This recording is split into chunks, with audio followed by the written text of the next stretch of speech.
Wonderful to have the, wonderful to have this opportunity to present to you and be in conversation.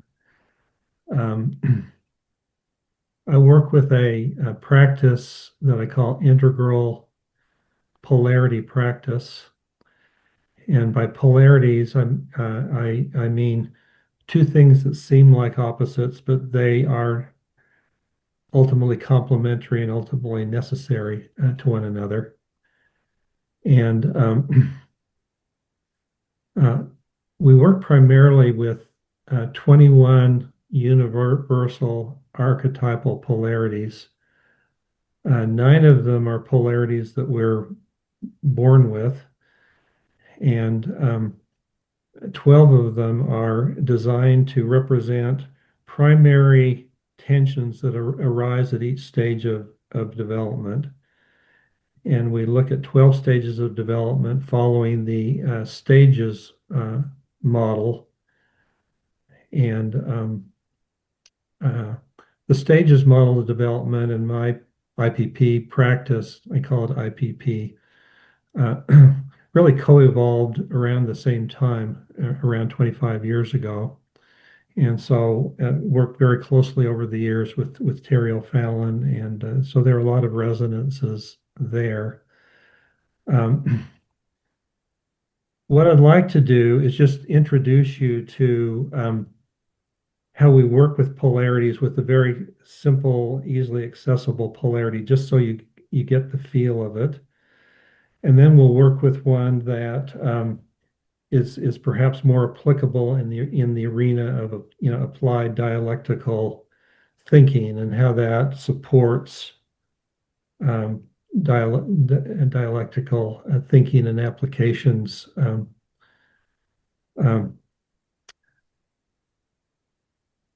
And so there's always a question of how do we do facilitation, or how do I share this? Do I actively engage you?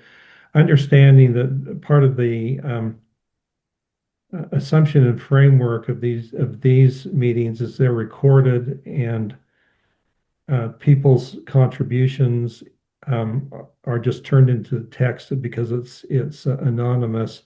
It'll be a little less effective for people who are watching to do an active facilitation. So uh, I'll do this first one just through, if you could just follow me a little bit in a meditation, because this is a sort of a foundational meditation polarity.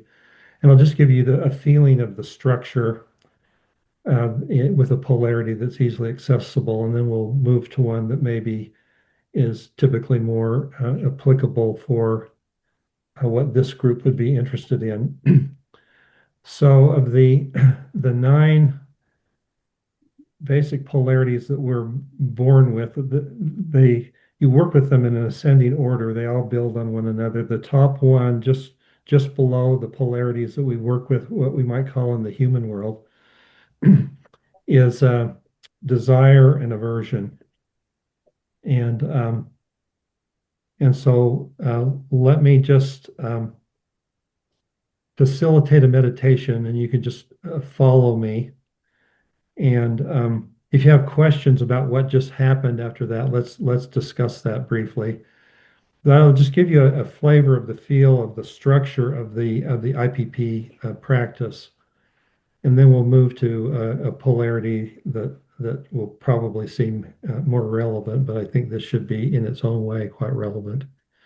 So let's just settle in for a moment. Relax. It's a base, an inner practice, a meditative practice that can be shared as a life practice or a group practice. Um,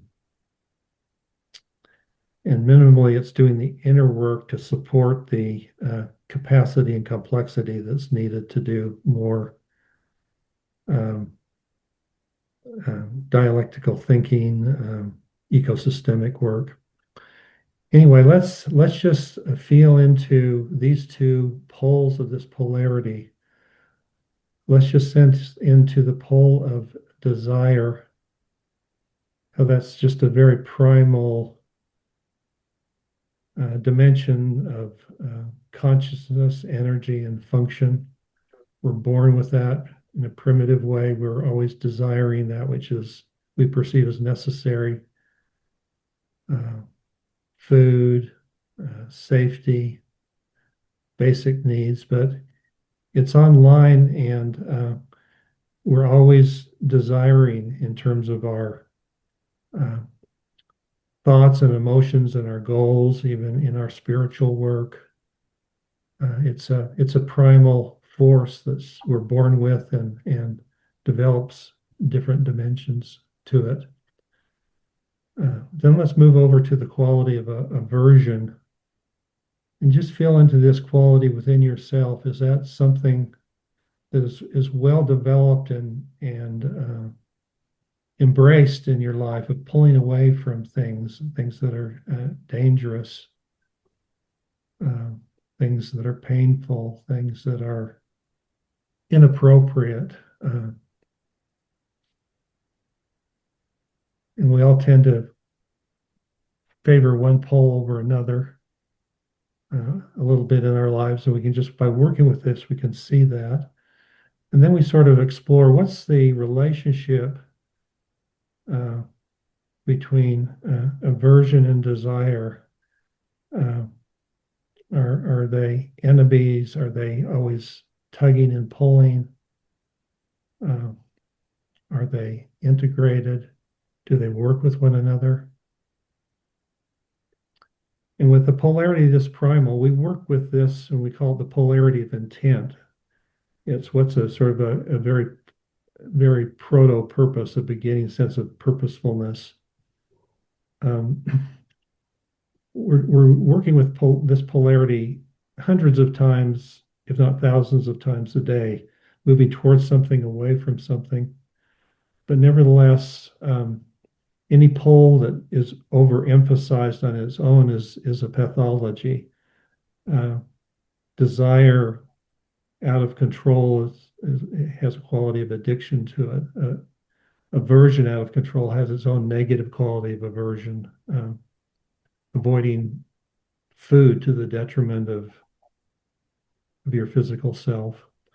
Then we invite the poles together to come together with no separation, just a sense of wholeness and fullness there.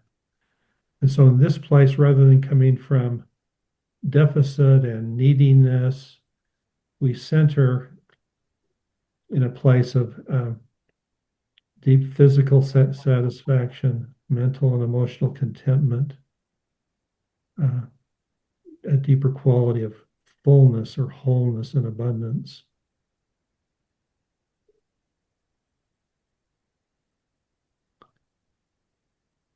And from this place of wholeness and abundance, we invite a quality of witnessing to arise, of compassionate witnessing to witness the field of desire and aversion, witness the field of intent and see what's happening there. Um, See what's working together, what's repressed, what's being overemphasized. Uh, in a way, from a deeper place of witnessing, we can even witness our subtle egos and how they're functioning and how they're working with this particular dimension. And coming from this place of wholeness and abundance and compassion and witnessing, everything that is viewed is attracted towards wholeness, is attracted towards healing, it's attracted towards integration.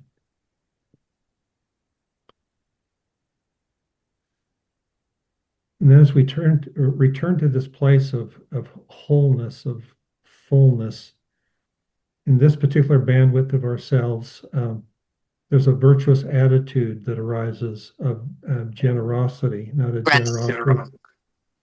Um, well, we'll start with an attitude of gratitude, of being grateful, not grateful for things, but grateful for this in every moment from this place of abundance and fullness. And there's a quality of non-egoic doing,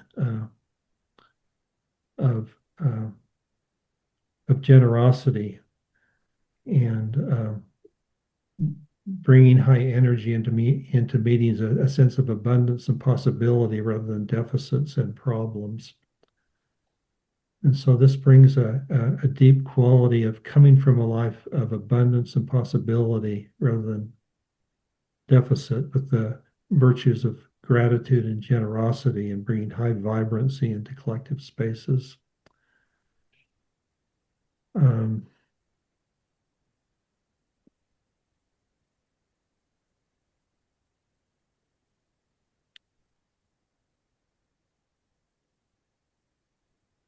yeah, thank you. And so that's sort of in a very simple way, in a way that we might take an hour or more to really explore and experientially participate of sensing into the polar aspects of a particular polar dynamic, each one, how they relate to one another, uh, bringing into a place of oneness and wholeness, and then coming from a place of witnessing to notice what the dynamics are, and then having we call them virtues of becoming, a deep attitude like of being very grateful, and a virtue of doing, of being generous and with high abundance. Um, so that's the basic structure of every polarity, and I'll move through one in a little bit more concrete detail that we can work with. But I just wanted to give you a sense of the basic flow and the basic approach. And one thing I'll just mention, it's not something we tend to be conscious of and work with in a polarity that's this basic, but a very undeveloped way is you identify with one pole and you don't identify with the other at all, or there's something wrong with the other one. And then you learn to move to use either or logic. And then you sort of move to a both and logic, and they start relating to one another. And then they move to an integrative position. And then ultimately the practice is to get to a deep meditative place of where they're not two, from a place of depth and stillness and wholeness. So there is a trajectory in terms of the logic that's involved in every polarity. Anyway, I'd love to just have any questions that you have about clarifying what we just went through, or we can move to another maybe more applicable example for dialectical thinking work. John, if I may, I have a comment. Uh, Yes. it struck me when you mentioned bringing in virtues that the polar opposite is vices. Uh, can you apply the same work to virtues and vices? Well, we tend not to talk about vices as much as pathologies, as something that's unhealthy. Any pole that becomes isolated from the other pole gets out of balance, and so the vice the vice of desire is addiction, in its many manifestations. And so and so the interesting thing is it isn't moving to just sort of a moderate, mellow center. Is when you come from a place of ultimate wholeness that you can see more clearly what you actually do need. Rather than shutting down the non-desiring mind like you do in Buddhism, for instance, or shutting down the carnal, the natural man as you do in Christianity. It's getting to a place of wholeness and stillness, and from this place of wholeness and stillness, the not only are the virtues there in terms of a less egoic and more spiritual, or however you want to word that, approach to using the polarity, but you're more present to what you actually do need, because you come from a place of abundance. And so paradoxically, a place that brings all of that energy to stillness um, enables you to be present and see what actually is wise and appropriate in the moment to pursue or to move away from. And so that wasn't a very linear response, but hopefully in a dialectical crowd, you can be patient with a with a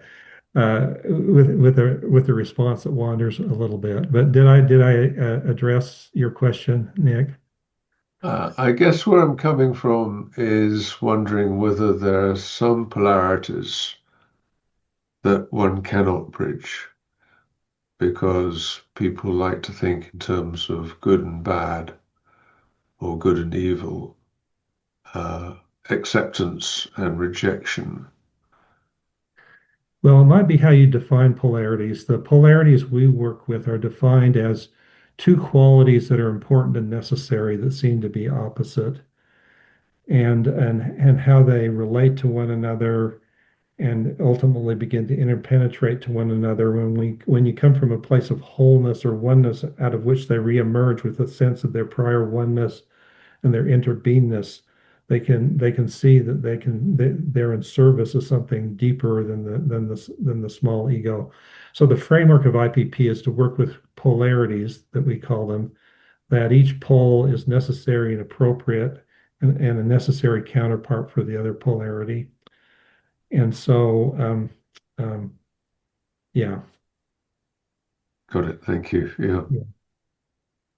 Yeah. Thomas, Yeah, hi, John.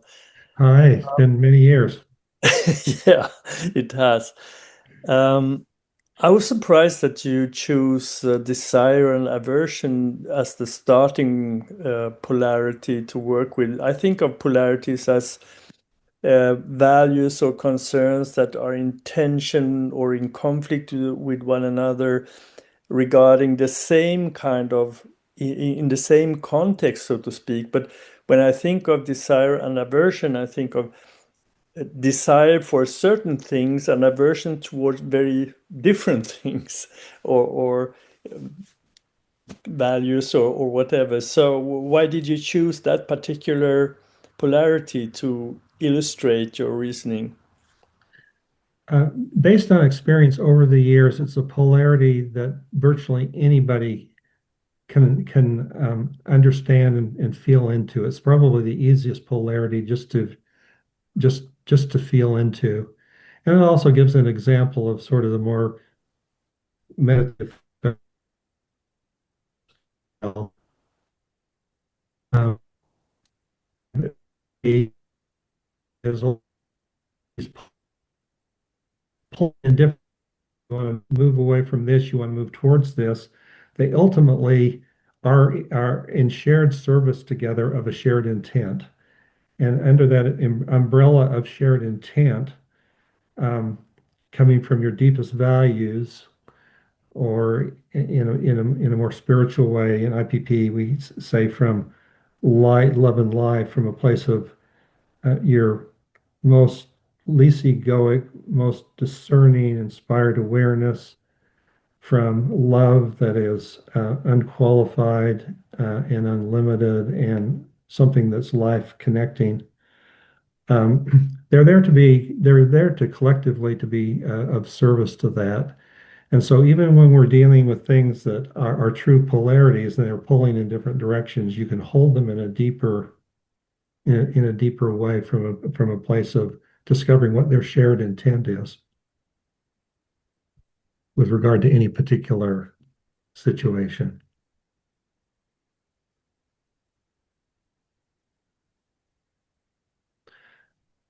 So that's the top polarity of what we call the primal polarities that we're born with. The first polarity, what we call the human world of primary tensions that come online as human beings, as we're sort of dealing with more subtle issues, is the relational polarity. And if this were just a chart, it's where a baby starts. There's me, then there's me and mom, or me and you, but we convert these to more subtle qualities that adults can work with. So the relational polarity is agency, that sense of your own conscious, you're being separate from the group, making your own decisions, an internal locus of control, and communion, being connected, being in community, being aligned with the collective.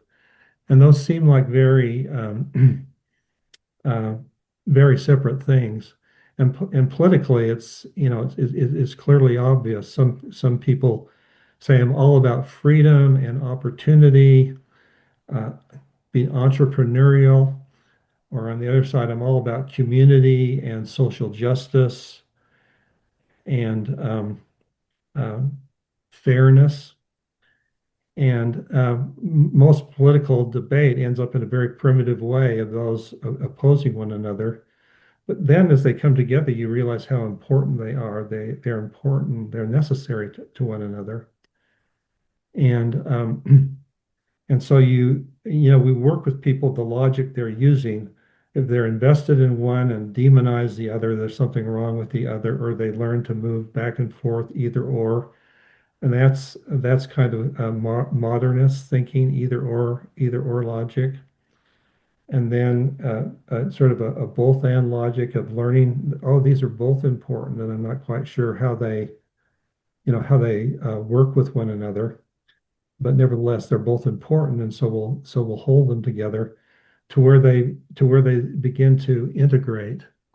And so, for instance, when we're working with the integration of agency and communion, if you have a lot of communion in your sense of agency, you inevitably have a sense of purpose that's greater than yourself. Um, if say, for instance, as a leader, if you have a deep investment in everybody's agency in the context of communion, when you're thinking about our shared purpose, say for of this organization or where we're going or what we're going to do, you recognize not only the importance of paying attention to everybody's needs and concerns that are in the conversation, but everybody's perspectives are valuable. And therefore, that really destabilizes a more linear approach to purpose, where this is the purpose, let's get on board and be strategic, sort of a linear system. We're going to optimize our purpose. But from this point of view, you turn to you have to start dealing with complex adaptive circumstances because circumstances are changing internally, circumstances are changing externally all of the time, and so in terms of power to optimize dealing well with power, you have power reciprocity. So you're inviting people uh, to contribute, and you recognize the power in everybody, but somebody who's facilitating those people who are invited recognize uh, the submission of somebody that is inviting them, or in terms of leadership dynamics, rather than leading and following. When you're moving at all of these polarities to a more integrated state, you're moving to sort of um, uh, an integral perspective where you see the complexity of the situation and the interpenetration. You moved more to a place of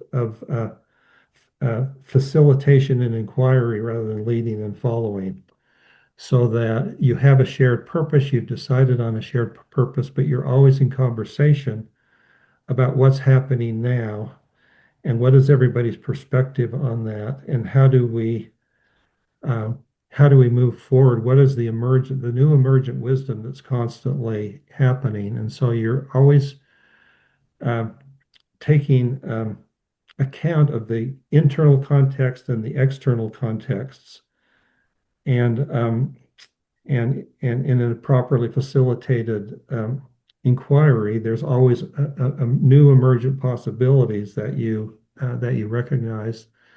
I have a model for appreciative inquiry, which is based on these principles that's being used in the Flourishing Network, sponsored by Harvard University. I'm the designated facilitator of the Flourishing Network, um, and I'd like to move to sort of the uh, further elements of what the practice are with this particular polarity. But I think I'm introducing some things that maybe are relevant here in terms of the trajectory of maturity, the kind of logic or dialectical thinking, and the way that you need to hold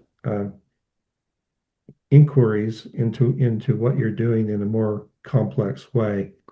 So love any kind of thoughts or questions right now, and then I'll take us through the rest of the polarity to give you a sense of how we work with the wholeness of it. Can I ask a question? Yes, please. Um, so thank you very much.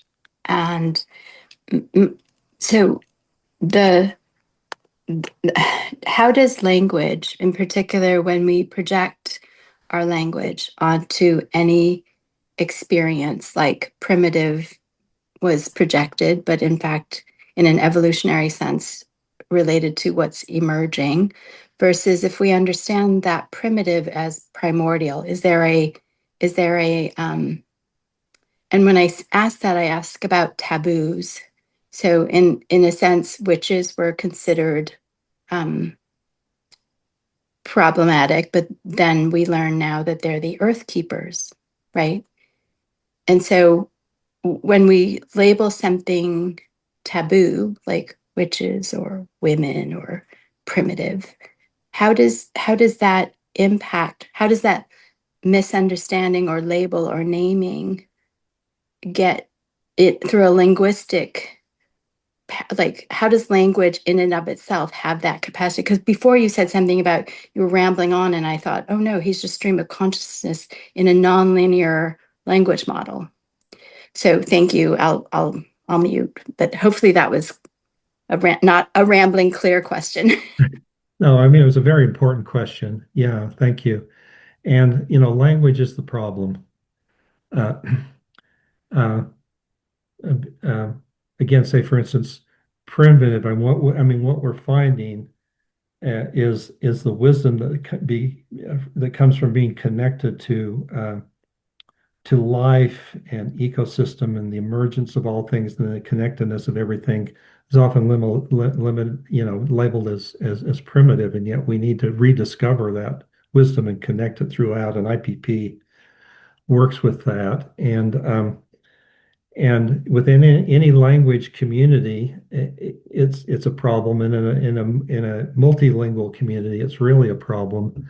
But what we try to point to in terms of the trajectory of maturity is being less developed in terms of cognitive capacity to think.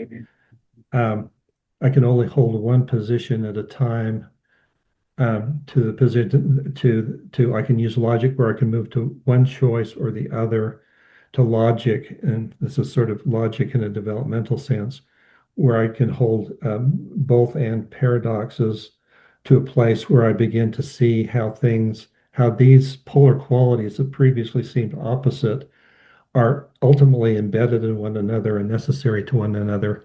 So we try to use the developmental language in that way. But nevertheless, it's always a problem, and it's important to check with people you're working with if what assumptions they have about language or questions they have about language, because language is always, we're always trying to point to a quality of consciousness, energy, and function in a relationship of dynamics, polar dynamics. So a hugely important question, and it's a weakness of working with a system like that because it's rife with possible misunderstanding. Graham. Yeah. So I've really enjoyed listening to you, John. And I thought, following on from Jiyun's comment about language and what you've just been saying about language, one of the language shifts that I've found helpful, at least for myself and my own thinking, but also for other people's thinking, and you've alluded to it, so I thought I'd express it explicitly and see where this might take us. I found it very helpful to shift from talking about polarities, which lead most people pictorially to think of a line with a pole here and a pole there, and the only freedom of movement you have is some kind of compromise choice along the line. I shift to talking about two distinct dimensions. And in business, one of my favorite ones is competition and collaboration. And say, well, let's talk about collaborativeness and competitiveness as two separate dimensions. And what if we're sitting up here, 80% collaborative and 80% competitive? And I've found that change of languaging, at least in my thinking, has opened up seeing new possibilities to move forwards that I couldn't see if I was thinking of them as polarities and a line of compromise. Yeah, thank you, Graham. I haven't been aware of working with polarities with that model. I think that's very, very helpful. And thank you for sharing that. One thing we do work with is there's the polarity management model, Barry Johnson's model that's used by um, uh, Suzanne Cook-Greuter and Bina Sharma in a developmental sense, where you note that say there's too much agency here, there's too much communion, as you sort of weave back and forth and realize that you want to optimize both of them. And so it's a version of kind of both and thinking of holding them in a system of how to optimize one and then optimize the other without overdoing it and going into a negative space. They sort of graph it, with a vertical axis and a horizontal axis where you move back and forth like this. But what we try to do is get to a point where you're no longer working with really separate poles. You're working with two complementary qualities that are embedded in one another. And so, and then beyond that, now let's just sort of meditatively for a minute. Let's just invite the quality of agency and the quality of communion just to come together in wholeness, uh, where there's no fear, there's only trust here. And most relational dynamics are grounded, just like desire and aversion are grounded in scarcity, and that's what's a driver. For relational environments, fear is a driver, but you come together where there's no separation, there's only wholeness, and there's a deep place of trust that you can find. Um, Not trust in other people, absolutely, but somewhere the divine, the absolute, the higher self, however you can find that. And and then we invite from this place of wholeness and no fear and trust a quality of compassionate witnessing. And in a sense, for those who are ready for it, and we try to train people and work towards this, we're coming from a place of causal witnessing that can see that everything is constructed, that even the ego is constructed. You can sort of see the operations of what's going on and what's happening. You sort of look at it as a field, and so you can look at it, in a much more construct aware way, in a much more witnessing way from a deeper place to see what the chaos is, what the stuckness is in the field. And you're really not looking at polarities anymore. You're working with a dynamic field and seeing how uh, things are arising.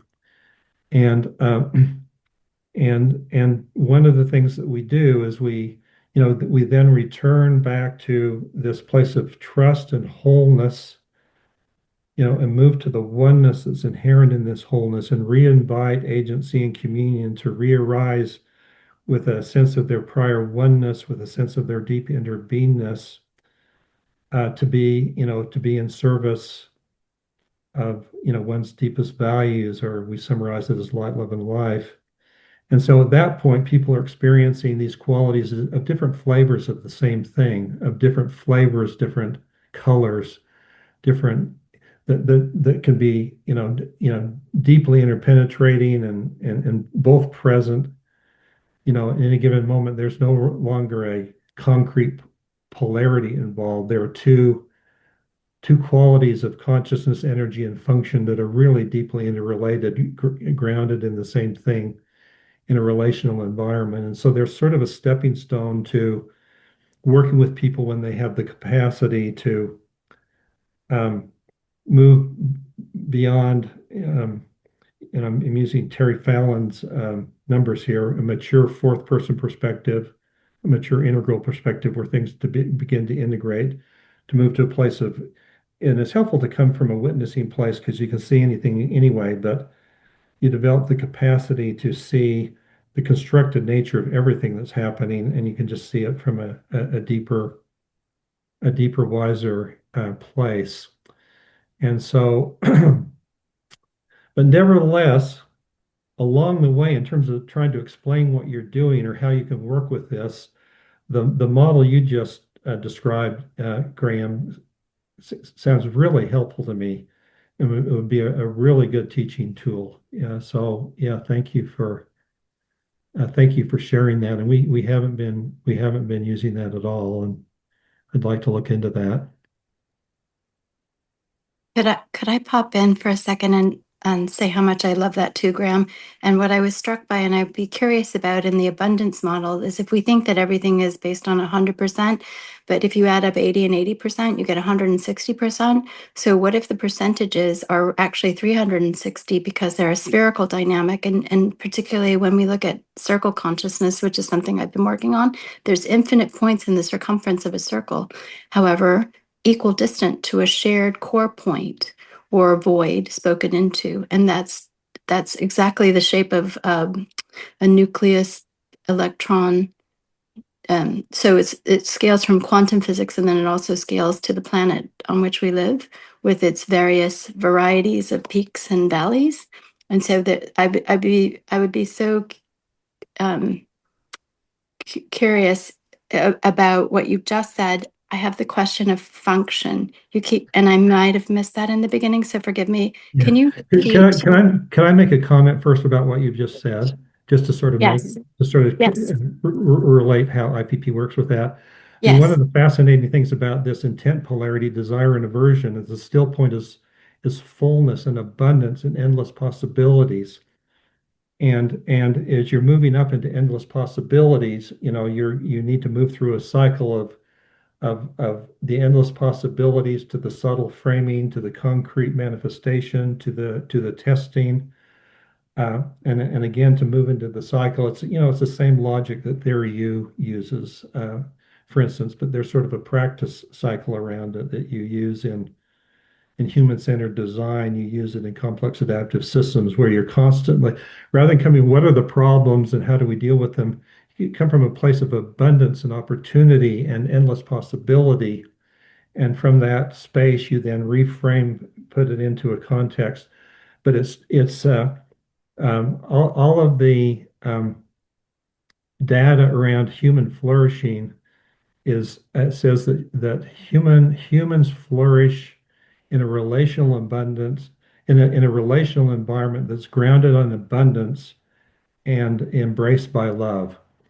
And so that desire and aversion polarity coming from fullness and abundance in every relational environment, whether it's with self, other, nature, spirit, they all cross-pollinate and support one another. But anyway, so I just wanted to say that in terms of the framing you were using, so I could make an IPP connection to it. And I apologize for interrupting, but I thought that might be helpful. And I don't know if where you were going related to that or something else, but I just wanted to comment on that along the way. Thank you so much. I love that. I love the um, I love the endless possibilities of that still point fullness, the fullness, so that our unmet needs are already met in a sense. But I just wanted to see if you could clarify when you say consciousness, energy, and function. I'm sorry if it's redundant for the audience, but I was late, so I just wanted to understand what function means in this context. Thank you. Yeah. Well, I mean, there are some underlying assumptions of IPP, and one of them is, all the way up and all the way down, there's vibratory energetics as an external, and there's a quality of consciousness or prehension or something all the way in up and all the way down. So with regard to any field that we're working in, we realize there's a quality of consciousness here. There's a quality of energy that is connected to that, and that relates to a particular functional dimension of the human. And so, for instance, uh, in a meeting where you want a quality of abundance, you can just feel the energy. You can feel if there's possibilities here, let's explore them. There's a high energy, we're moving into the realm of possibilities, and everybody can make a suggestion, and it's safe for people to do that. There's energy, but that's also a quality of consciousness that people um, are leaning into and making connections and working with possibilities. And it's just it's a functional dimension of ourselves that's doing that. And also, just in terms of maybe building out on that dimension of thinking, is the still point is a place of causal stillness, and then there's always a subtle flow of the polarities, and then there's the concreteness of the pole. So we're dealing with state experiences in every polarity, concrete, subtle, and causal, and bringing everything together in wholeness is a quality of the non-dual. And the wholeness always breaks into emptiness, and that's another polarity that can be brought together in the non-dual. So that's just a little detour there in terms of some of the internal structure or texture of working with each polarity. And I may have gotten lost there in terms of what you're asking me to respond to, but hopefully I started out in the right place. Did that make sense? Um, so they say form follows function. So I was thinking about it in terms of when you said function, if I can just mirror it back to you, Uh-huh. is so for the varieties of consciousness and varieties of energies, there's there are varieties of functions depending on your state or stage of your maturity or development or growth, sort of like a metamorphic. I sort of like, if we make a simple analogy from a metamorphic kind of, or a seed or an embryonic growth of forms. Yeah. So I was just asking a really dumb question about the function of the function. I guess I was just asking a very concrete, like, William James was considered a functional psychiatrist in a sense. So I'm just kind Uh-huh. of curious, like, if I have to expand on this question without taking up your space and time, it would be like, if there are many, and yet there's the one, William James would argue that he was a functional psychiatrist. So how does that function through the energies, subtle, causal, and concrete? How does that function towards this? How do those energies function towards? Language is so hard. So No, there's a question there. I Yeah, think I but it's okay understand. if it's not, it's okay if it's not appropriate at this time for this audience. I just Yeah. was riffing with what Yeah. Graham had inspired and you have inspired. So thank you. Yeah. Yeah. No, that's really exciting. So I guess the way we would work with it is um, in utter concreteness, there's just form. We're working with things. But if you move to more of the subtle flowing dimension, um, what's the function? And optimally, the form becomes concrete through the function. And then if we move to the higher place of causal awareness and endless possibilities, uh, um, what is conceived, what emerges, from a process informs the function, and so the function follows the inspiration, and the concreteness, the function follows I mean, the form follows the function. So you have a flow moving from moving outside of the subtle capacities of the thinking mind to more of the deeper patterning and possibilities that then can be interpreted in terms of function, and then the form takes shape from that. But then you're going to test that and move back up through the same polarity. We have a ascending and descending polarity that moves from concreteness to subtleness, to causal, to back down, which is sort of the iterative process of design or working with any kind of complex adaptive system. And so within the context of any given polarity, we're conscious that we're working with um, those three dimensions, which in one way are different qualities of consciousness. They're also different qualities of vibratory manifestation, all the way up and all the way down. And so I may not be wrapping my mind around all the implications of your question, which was really profound and wonderful, but that's sort of an initial response. Why don't I, since we're going to be at an hour and about 10 minutes, why don't I just take you through the rest of this polarity, where we're inviting agency and communion to come together in wholeness, and there's just this quality of deep trust, which again doesn't mean you trust everybody. It means you're more present and coming from this deeper place of trustfulness and abundance. It's clear, and you're more present to what's arising in the moment, to what you actually can trust.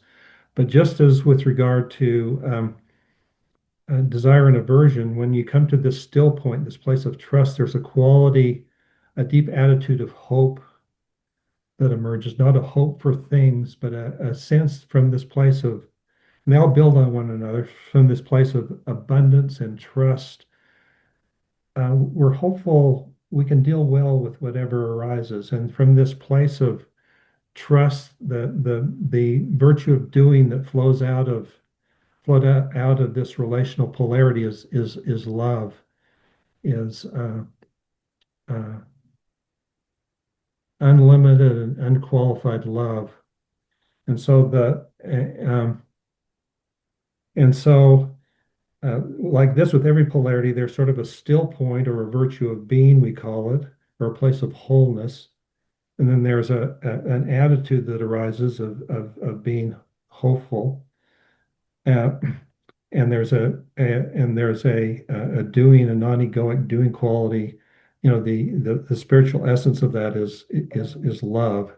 And so it's a triumvirate of trust, or you could say faith, hope, and love. I mean, these are triumvirates that show up in all sorts of other patterns. But just to kind of make a comment about uh, a meta view of this system, is there's an ecosystem here. There are two polarities and how they relate to one another and how they come together. And there's this still point, and there are virtues. You can't have too much of this deep inner trust. You can't have too much of this hopefulness. You can't have too much of this love. So these transcendent polarities, it isn't we're balancing things. They're deeply powerful. They're deeply powerful things.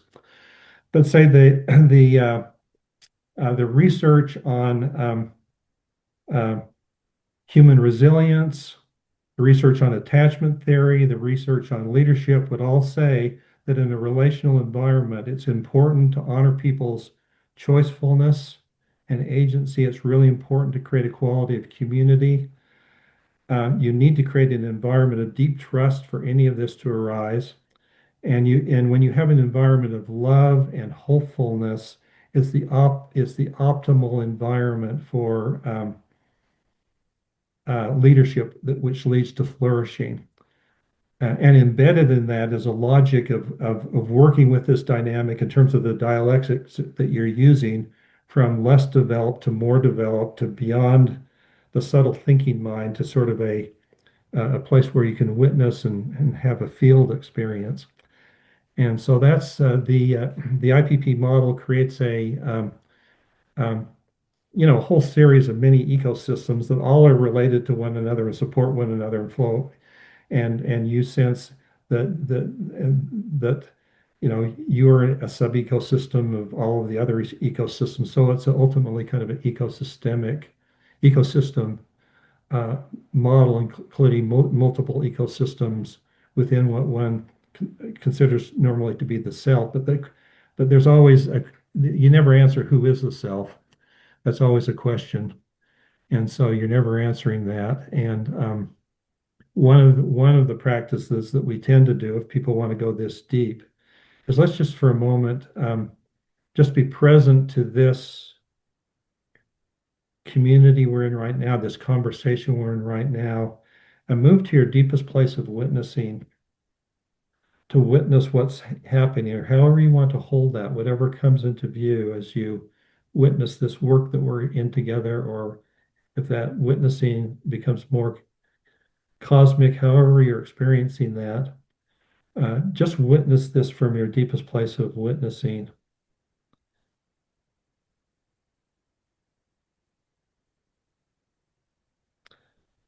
And now I invite that witnessing quality just to collapse into that which is witnessed. So there's no separation, just isness.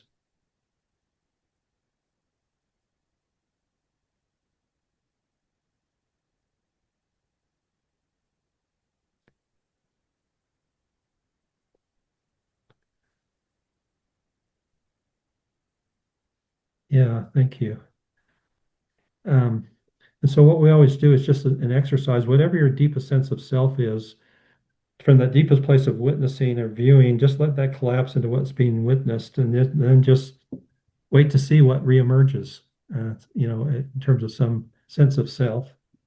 And ultimately, IPP is leading us to a deeper place of beingness in that regard.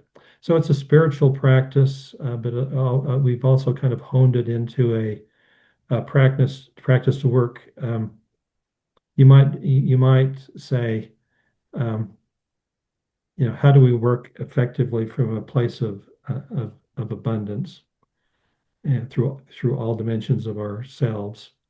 And it has a logic within it that takes us to helping people identify the kind of logic they're using, the kind of uh, thinking they're using, to center in sort of dialectical, very applied possibilities.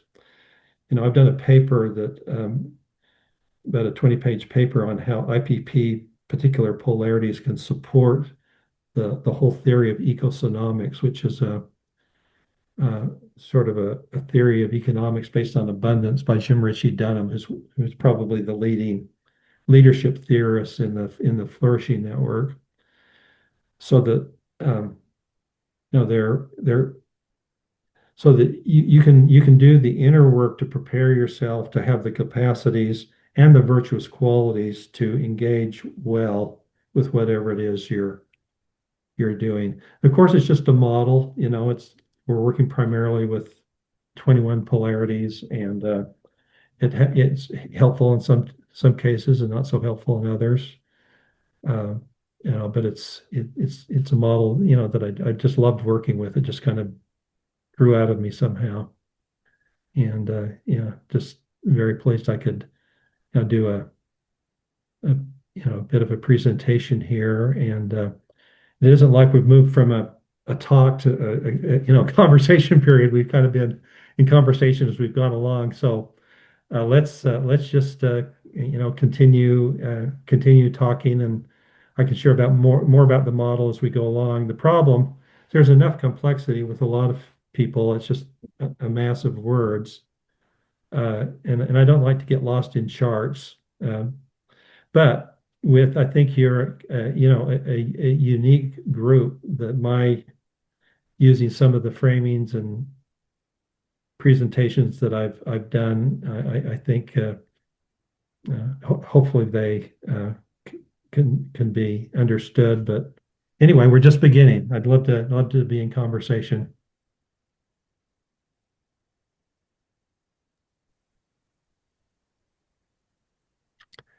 Nick, Oh, thank you so much, John. Um, I guess I've got a couple of questions going through my mind, um, and I invite you to answer either one or the other, or both, or even neither, according to the tetralemma. okay, So the first question is, and I think this is a sophisticated audience, but I'm wondering how we deal or help people who are less sophisticated, less experienced meditators, uh, who may struggle to find a place of abundance or generosity or wholeness, um, with which to start from, really. So that's really my first question. okay. So here's the really interesting answer to that. It was that just has surprised me so deeply. Is there really is with every polarity, there's a trajectory of maturity and capacity in terms of lodged in one versus either or, both and integration, seeing them as a field, witnessing them as constructs. Uh, but my experience is, to my great surprise over the years, is if a person can access the polarity at all, they can be facilitated into that still point, and they can be facilitated into those virtues. And so uh, it's really pretty astounding because you would think there's some level of complexity that they need to have in order to access that state experience, and it's a state experience. But what I would say, for instance, is that, say, for instance, most of the polarities I work with are the first four polarities in the concreteness of childhood. I've converted them into more subtle polarities. So working more in the adult subtle world of modernness to sort of integral capacities. And as these polarities are become very integrated, these subtle polarities, tier polarities become very integrated at that mature fourth person perspective or teal perspective.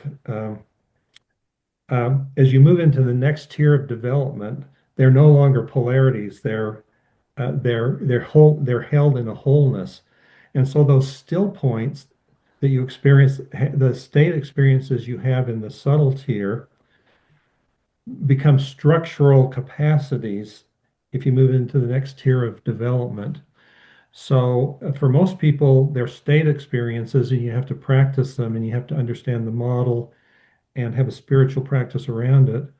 But for people who are working from a later tier of development, those still points, that quality of wholeness and emptiness, and that brings all of that integration to fruition. They're stabilized as those subtle polar dynamics are no longer two. They're held as and can be seen as one. You can still work with them as polar dynamics, but it comes from a place of unitary wholeness. And but in spite of all of that, if you can, my experience is, and this is hundreds, thousands of times, if a person can access and work with the polarity at all, they can get to a place of abundance. And although a person at a concrete level of development is going to work more concretely, it doesn't understand that form follows function or the function follows inspiration, nevertheless, you can help them get to a place of working with possibility, and in a facilitated, structured environment, you can create a whole culture that comes from a place of abundance and possibility rather than scarcity that the people couldn't frame themselves, but they can access it. They can access some of these basic polarities that are truly transformational. That's very interesting. I think I'd been thinking very much along the lines that one of the things that prevents people accessing dialectical thinking is that it seems as though in embracing dialectical thinking, one gives up a certain sense of stability and order that is imposed on the world by language, as we were discussing earlier on. Yeah. Well, and I think that's the reality is people get lost who don't have the developmental capacity. They get lost in the trajectory of the polar dynamics as they become more dialectical in their relationship to one another. But nevertheless, they can still access the virtues related to it and can function from if somebody else creates the structure and the environment, they can at least function um, adequately, even though they might not be able to use the logic or to design the system or the process that's involved. Good to hear. Let me hold back my second question so I can see there's some other hands up. Okay, I'll ask first. Is it Blanca? Yes, thank you. So, following up on this, if you can facilitate people to see actually the other pole of polarity, I am trying to translate it into some other language and mental constructs that I'm using. That would be partly as if somebody who is, let's say, in socialized mind is being socialized into, let's say, self-authored environment and could function there according to self-authored. It could look like self-authored. It is Uh-huh. functioning in that Yeah, context, yeah, but he or she may not be able to replicate the same in other contexts because they are not yet innately sort of able to hold and to bring the structure with them. So they may be then sort of falling back to different action logics. Would that sound roughly mirroring what you meant? Or am I totally off? yeah. I think that's what I meant. But I would also say that if you can sort of see where people are, maybe they're functioning in a self-authoring environment, you can create practices, Yeah, meet them where they are, and help them work with the capacity yeah, to grow. But nevertheless, I yeah, think that yeah. um, That's quite often you develop a self-authoring environment or a complex adaptive system environment, and people can function within it, but they'd be totally lost without a little bit of structure and process. They can play a more broken down, simplified role in it. But the opportunity always is to support people, find where they can function well and support them and growing into yeah, the trajectory of logics that yeah. uh, So that would be that sometimes would be called scaffolding, basically. yes. We Uh-huh. can scaffold for people to be able to access something that they would not be able to access on their own. And yeah, therefore we are opening and they are opening for themselves new developmental, new emerging modalities that were not there for them beforehand. Okay, thank you. Yes. And I think it's a shame where um, that scaffolding is not provided to support people, not only to function where they work well and in the context that they can handle, and maybe a larger, more complex uh, system or process, but to, as part of the flourishing of any environment is not only to create an environment of abundance and love, but to support uh, growth when people are ready for it and want it. Uh, yeah, Yeah, thank you. yes, thanks. And I don't know how to pronounce your name. Is it Yoon? Hi, June? thanks for asking. It's Gian. Um, Jian. Jian. yeah, thank you again. Thanks so much. Nick, I don't want to take up your second question, but I do want to respond to your question. So I work with all sorts of people. I was called out as a shaman in 2012 while presenting at math and science conferences, and I thought, oh my God, no, that's not me. But having practiced for this whole time, I somehow arrived at breath work. And so we do take roughly 25,000 breaths a day. And I also wanted to share, Nick, this notion of mirroring. And so the scaffold, I think, is just us looking at ourselves. And the philosopher Richard Rorty talked about the mirror of nature and how maybe the mirror that was constructed in the 1500s or the systems that we live in are incorrect. So nature in and of herself would always be a quote unquote correct mirror. So would our breathing.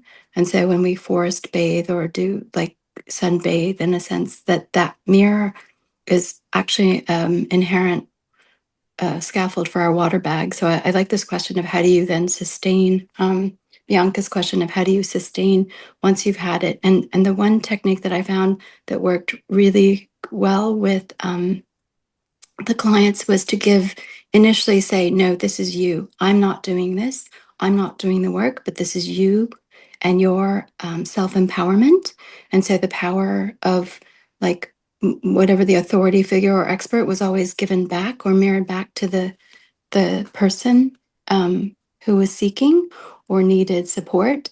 And so that innate nature and for me it was always like remembering to breathe. Like when we remember ourselves, we remember our innate nature, and this is a kind of an already made, already known capacity that we just reconnect through remembrance.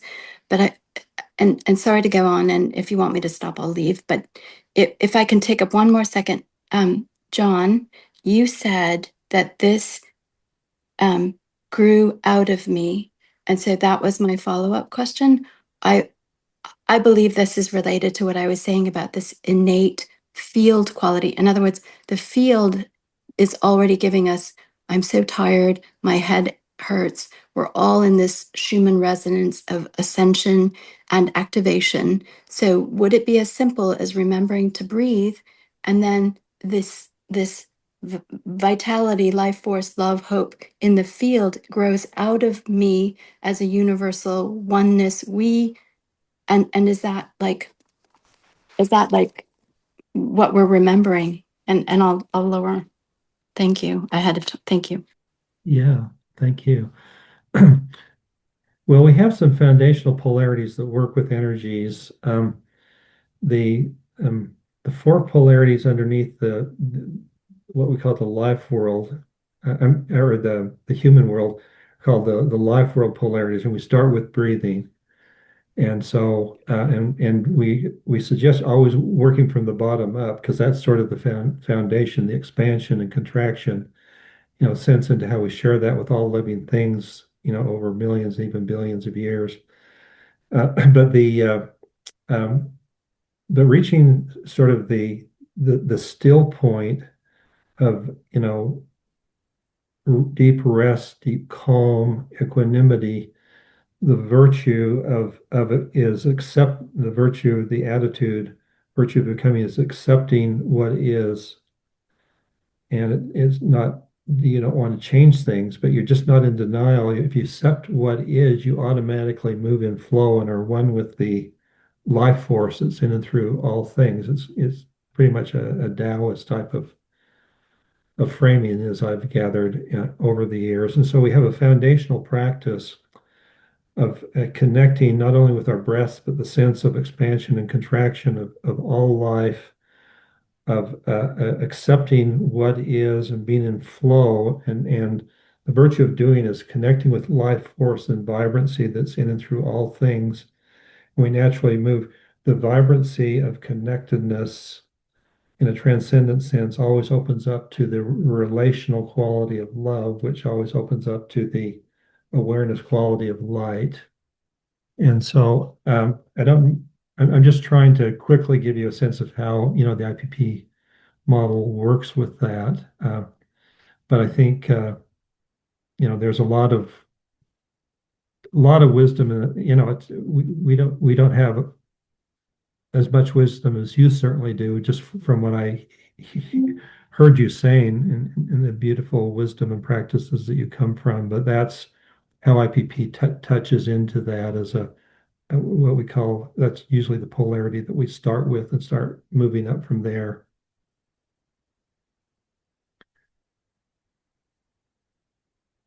And you had a second question? No? Okay.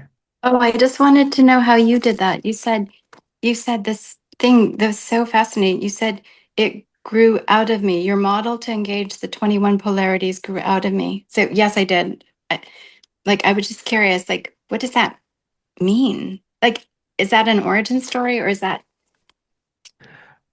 Well, I mean, just the quick story is that I became a deep Zen practitioner for a period of years and was introduced to the big mind process developed by Genpo Roshi, where you talk with voice dialogue to transcendent aspects, big mind, big heart, and became one of the first four people approved to share that practice. But having sort of an integral developmental background, I thought, how do we work with talking to aspects of the self? So I started, um, got a group together to say, let's talk to, using Wilber's basic framing and stages, how do we talk from this aspect of ourselves? And then I just noticed when one aspect spoke up with some strength and energy, there was always another polar aspect that would want to step up. And yet, because we were settled in oneness, I just sensed that ultimately that there was a still point, that would bring everything to wholeness or oneness and emptiness and fullness and all of that. And so it just began out of this big mind process that I was trained in for a number of years, a developmental approach to that ended into a polarity practice that ended up into what I call maybe a spiritually grounded character and virtue practice. And I worked over the years with like Susan Cook-Greuter and Terry O'Fallon to make sure I was aligning primary energies or functions or tensions that come up at each stage of development for those human world polarities. And, just in about 5 years, it became a practice, but, it continues to emerge and evolve. So it just, it just sort of happened.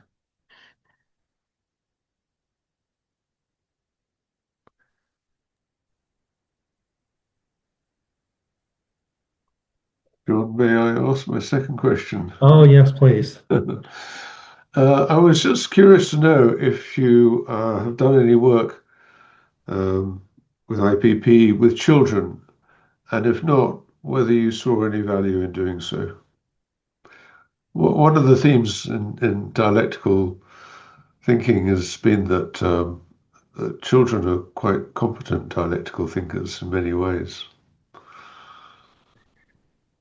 I have not. I have some students of mine that have worked out how to work with like teenagers and youth to work with basic polar realities. My belief is that this framework, this structure is something that could be used very productively. Because I mean, we're talking about these concrete polarities. Um,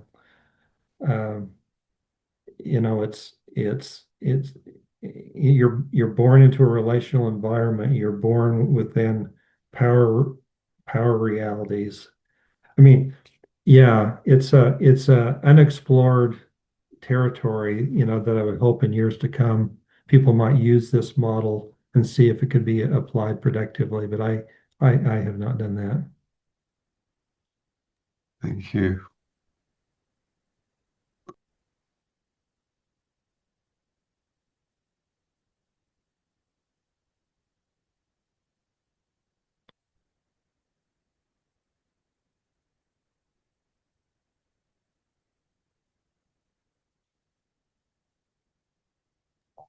Well, I can talk a little bit more about the metastructure of the practice. Um,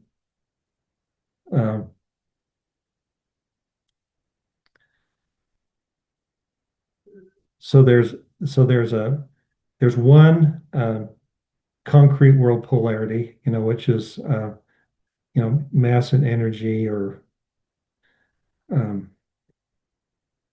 and then there's four what we call life world polarities, which we share with these basic dynamics of expansion and contraction and in and out, perception and awareness, and then integration.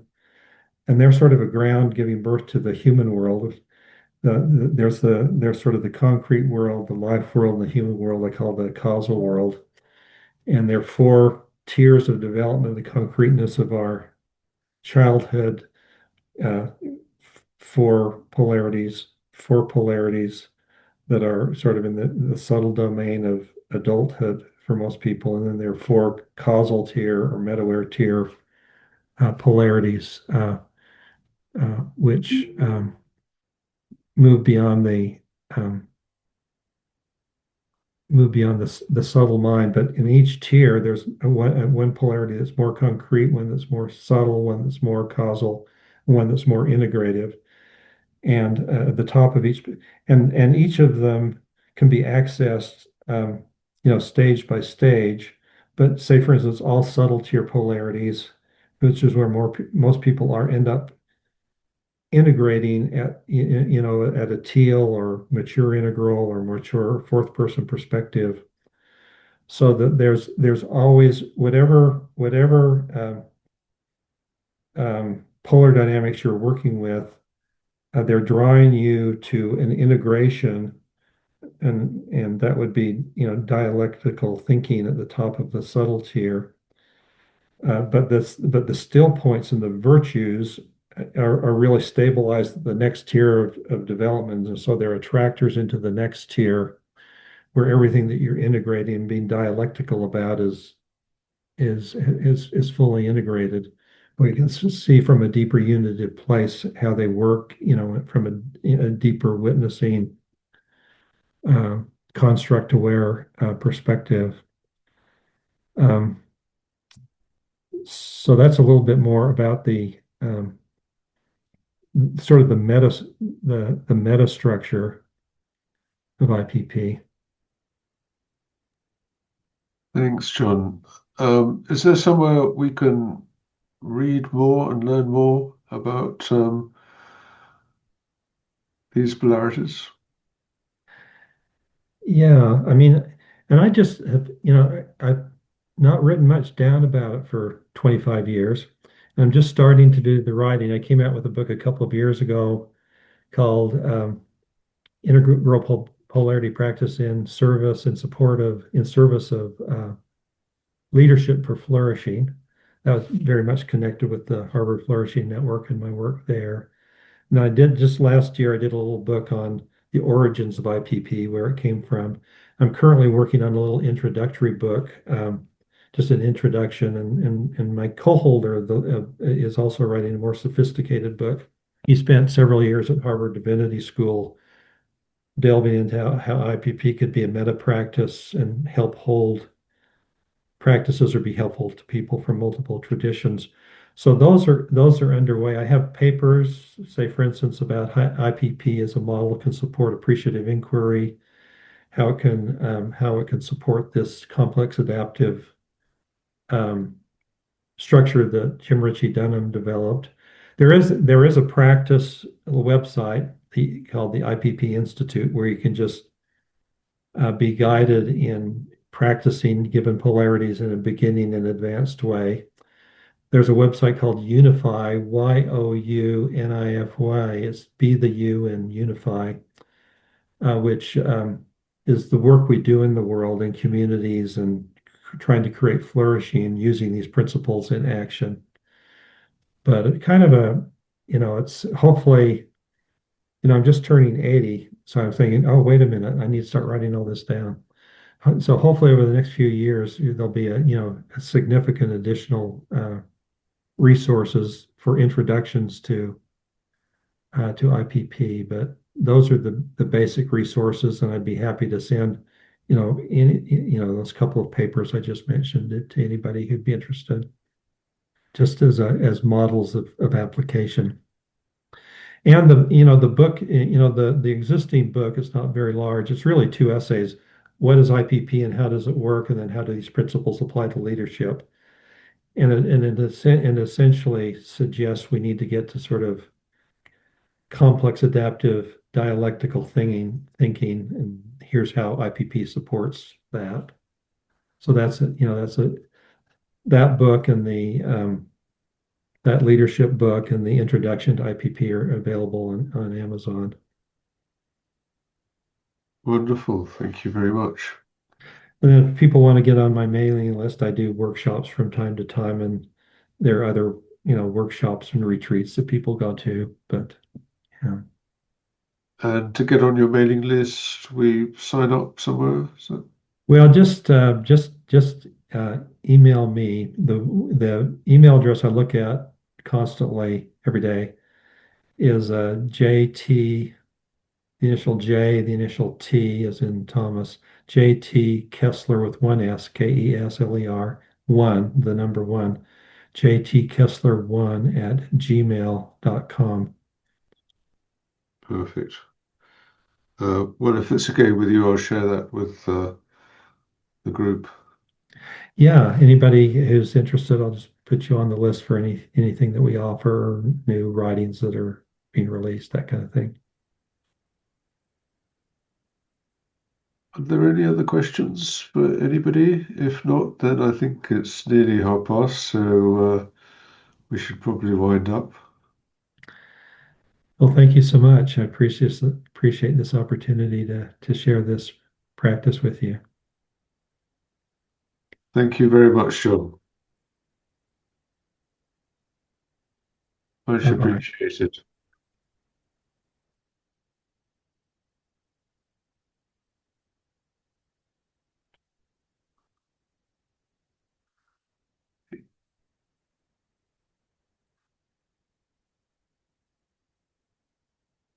You signing off, Thomas?